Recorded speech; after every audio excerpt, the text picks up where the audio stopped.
before we start the interview, we're gonna we're gonna wait for Pam. Here comes Do I Pam. see my shirt up to look like? No, Yeah.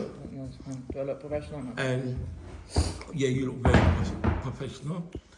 And here we are at Higher Potential. And we've got two of my favourite people in the room today. We've got, first of all, ladies first. Or should we say no, Jimmy's the guest, right? So Jim first. And we've got Jim, who just, did you fly in? Or? I've been flown down by Ronald to join you here in London today, yeah. Okay, well, we have Jim here, which is a beautiful treat. And we also have my amazing friend, my PA, and inspiration, Pamela. Hi. And Hi. I'm going to ask Jim first of all, what is his relationship with Deepness Dementia Radio? What's my relationship? Yes. Or how would you define Deepness Dementia Radio? If we were trying to sell it or share it with the public, how would we explain it? What is Deepness Dementia Radio?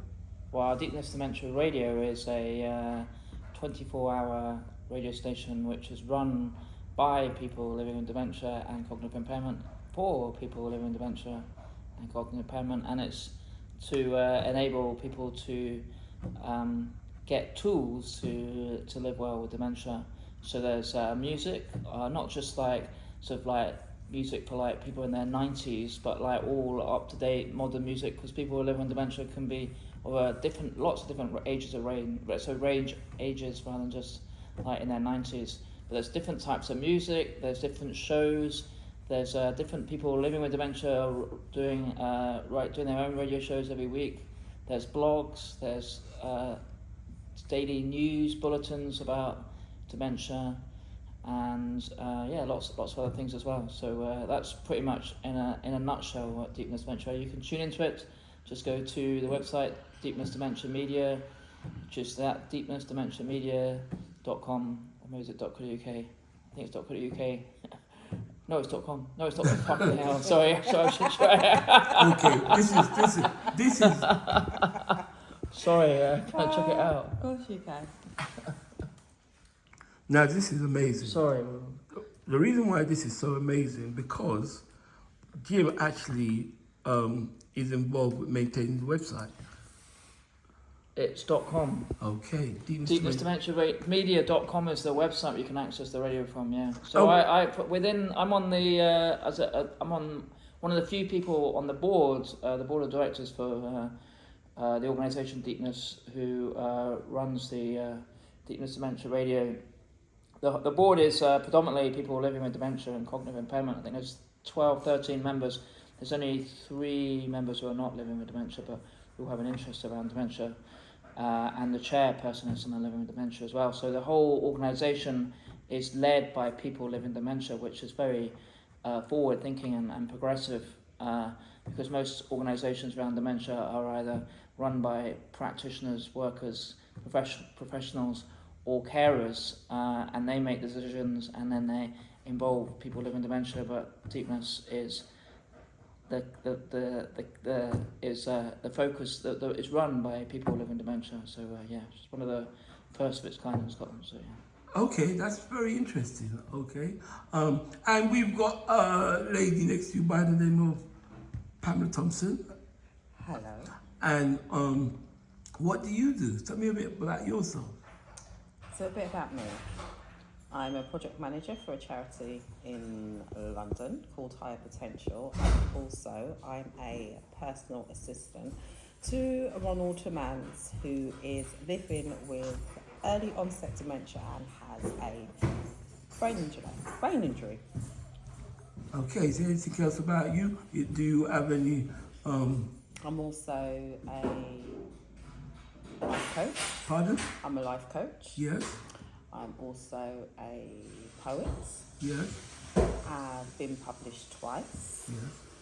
And my passion is working with people. Okay. All people or people with any kind of conditions or aspirations that you are very interested in. I like to work with all people. However, sometimes my main focus is working with people that require additional support, i.e. those with dementia. I had my uncle who had Parkinson's, and it's about, for me, is about seeing a person rather than the diagnosis and focusing on the person's ability rather than the disability to enable them to remain, at least keep some form of control over their life while not completely handing it over to somebody else. I love that. I love that very much. And why I was so excited about you meeting Jim and Jim meeting yourself, because it is my hope that we shall have the reason to go to Scotland, to be involved with the Box of Smiles agenda.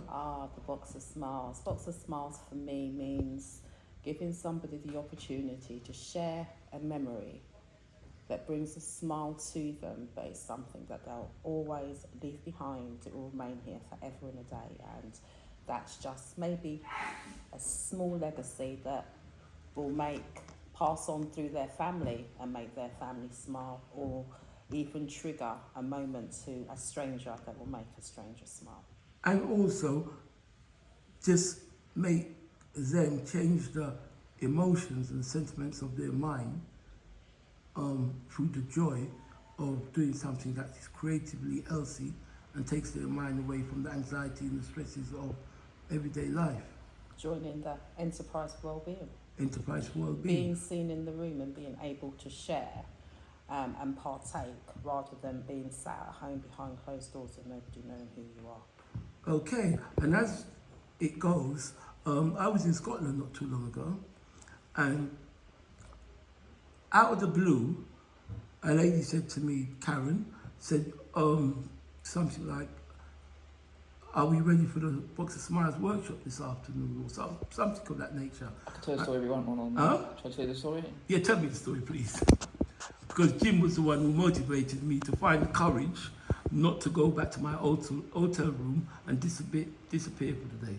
Tell the story, please, sir. So every morning in Inverness in November 2023 for the first ever Scottish Dementia Arts Festival, me and Ronald would meet in the hotel Premier Inn for breakfast, and we'd just chat, and he would tell me about this thing called the Box of Smiles, which I wasn't quite sure about what it was all about, but then about on the third or fourth morning, and I got to know Ronald a bit better and feeling like I was looking forward to my breakfast every day, like strategizing and planning a vision for the future. I said to Ronald, looking through the programme, I look forward to your Box of Smiles workshop this afternoon. And he goes, what? I didn't know about a Box of Smiles workshop. I'm not prepared. And he was very nervous and saying, I'm not doing it, I can't do it. And I said to him, hey Ronald, I tell you what, why don't I help you? You can do it, and I'll just help you along the way and make sure it all happens. And together we did this Box of Smiles workshop, which was a huge success. And Ronald said to me, if it wasn't for me, as he now calls me, the amazing Jim, he would have just gone and run into his hotel and hid and not, which is what his old coping mechanisms are, and just said he wasn't well and not done it at all. So I'm really glad that we'd had those breakfasts together, and I was able to encourage Ron that he had all the ability to run the workshop, just needed a bit of support along the way. I love that very much. And using the word ability, I think it's so appropriate that we should hold on to that word, because it's tantamount to empowerment. So often we need to be empowered to do things, and we can be empowered to do things just with a bit of encouragement. And that's what Jim gave me, encouragement. And it's so easy for one, I'm referring to myself, but for so many of us to lack the confidence to be the potential or to express the ability that we have. And I'm hoping that someone just came and interrupted us. Who is it? Now he's running for cover. Can I tell a story, Ronald, about Cricklewood now? You may, just one moment.